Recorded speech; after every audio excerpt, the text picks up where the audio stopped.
Good morning friends. मैं आपको lesson plan बताऊंगी जो कि बीएड वालों के लिए कंपलसरी होता है। तो लेसन प्लान बनाते समय फर्स्टली कुछ बेसिक इन्फॉर्मेशन हमको देनी पड़ती है, जिसमें विद्यालय का नाम, कक्षा, विषय, प्रकरण जो कि लेफ्ट हैंड साइड रहता है, और राइट हैंड साइड दिनांक, कालखंड, समय, ये सारी चीज़ें रहती हैं। उसके बाद हमारा सामान्य उद्देश्य आता है। सामान्य उद्देश्य जिसमें छात्रों जो भी आप सब्जेक्ट पढ़ा रहे हैं उसमें विज्ञान विषय, जैसे मैं विज्ञान विषय बता रही हूँ तो उसकी विषय के प्रति रुचि उत्पन्न कराना, छात्रों में वैज्ञानिक दृष्टिकोण का महत्व, विज्ञान का महत्व बताना और सृजनात्मक विकास कराना, ये सारी चीज़ें आती हैं। उसके बाद आपकी सहायक सामग्री, तो सहायक सामग्री में जो भी शिक्षण सामग्री है ना, वो आएगा, चित्र आएगा, चौक, डस्टर, ये सारी चीज़ें आपकी शिक्षण सामग्री के अंतर्गत आती है। उसके बाद आती है विशिष्ट उद्देश्य। तो विशिष्ट उद्देश्य में जो भी आप प्रकरण दे रहे हो, जैसे यहाँ पर हमने गति लिया हुआ है तो हम गति को परिभाषित कर सकेंगे। विद्यार्थी गति का उदाहरण, गति के उदाहरण को समझेंगे, गति के महत्व को बताएंगे, गति के अनुप्रयोग के बताएंगे। फिर पूर्व ज्ञान, चूंकि हम विज्ञान में सारी चीज़ें क्या रहती है, कोरिलेट रहती है। तो जो भी हम रह रहे हैं, तो जैसे गति के विषय, गति है तो गति की सामान्य जानकारी विद्यार्थी को ऑलरेडी रहती है। इसके बाद हम शिक्षण विधि लेते हैं, तो शिक्षण विधि में क्या होता है, व्याख्या विधि आएगी, प्रश्नोत्तर विधि आएगी, पठन विधि आएगी और चित्रात्मक विधि आएगी।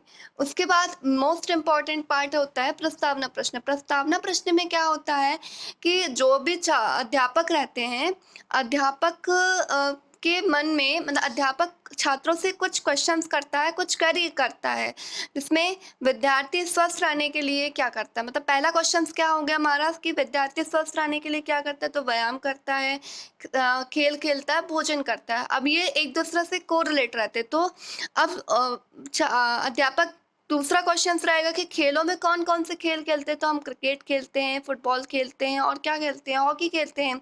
अब क्वेश्चन ये आता है कि फुटबॉल को जब लात मारो या किक मारो तो उससे क्या होता है, तो फुटबॉल क्या होता है कि फुटबॉल में एक गति उत्पन्न हो जाती है।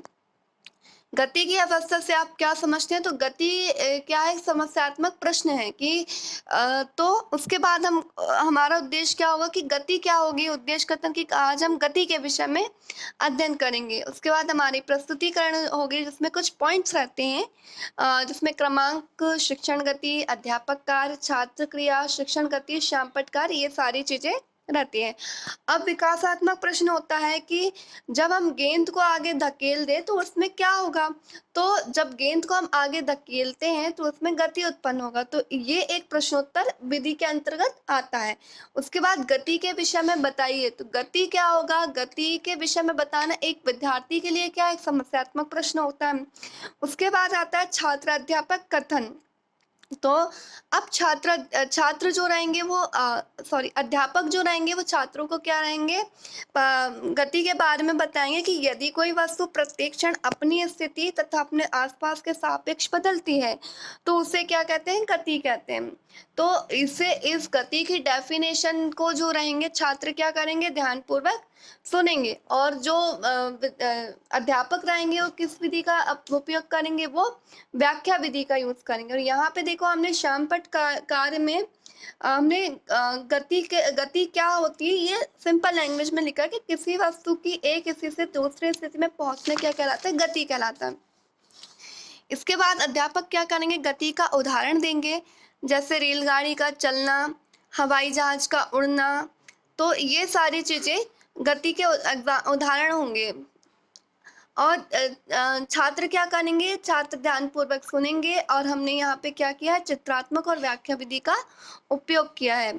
अब ये कुछ गति के टाइप्स है, जिसमें रेखी गति, वृत्तीय गति, दोलन गति होती है, जो हम बाद में इसको समझेंगे। अब उसके बाद आता है द्वितीय अनिविति।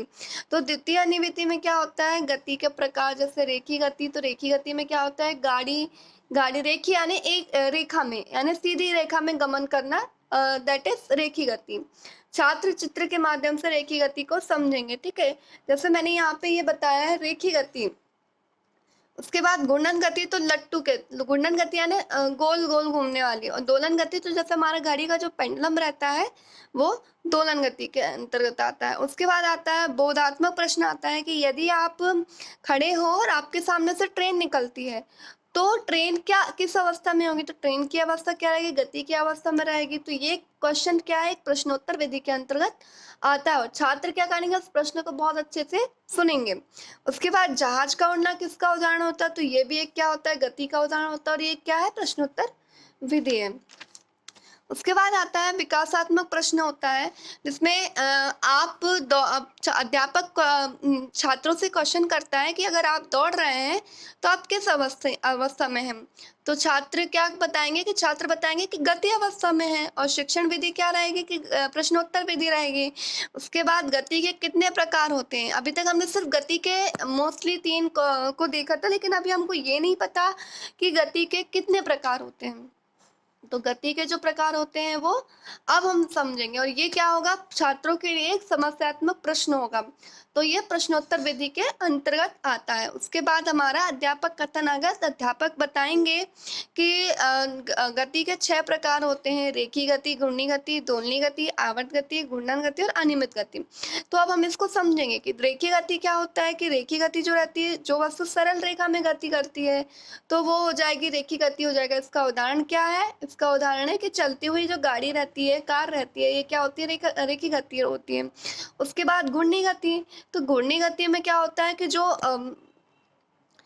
वृत्ताकार पथ में गति करती है वो घूर्णी गति हो जाती है। जैसे एक चलता हुआ लट्टू देखा है, लट्टू जो रहता है वो देखो उदाहरण ये दिया हुआ है, लट्टू एक क्या है, घूर्णी गति का अंतर्गत आता है। उसके बाद दोलनी गति, तो दोलनी गति वस्तु निश्चित बिंदु के आगे पीछे ऊपर नीचे गति करती है। तो मैंने आपको पहले ही बताया है कि जो पेंडुलम, घड़ी का पेंडुलम क्या रहता है, एक दोलनी गति के अंतर्गत आता है। उसके बाद आता है आवर्त गति, तो वस्तु निश्चित गति करते हुए निश्चित समय अंतराल में अपनी गति दोहराती है। तो जैसे झूला, झूला क्या होगा, एक निश्चित समय अंतराल में क्या करेगा, अपनी गति दोहरा रही है, तो ये आवर्त गति के अंतर्गत आती है। इसके बाद आता है घूर्णन गति, तो जो गति अपने अक्ष पर ही घूमती है। जैसे पृथ्वी जो है, पृथ्वी क्या करती है, हमारे अपने अक्ष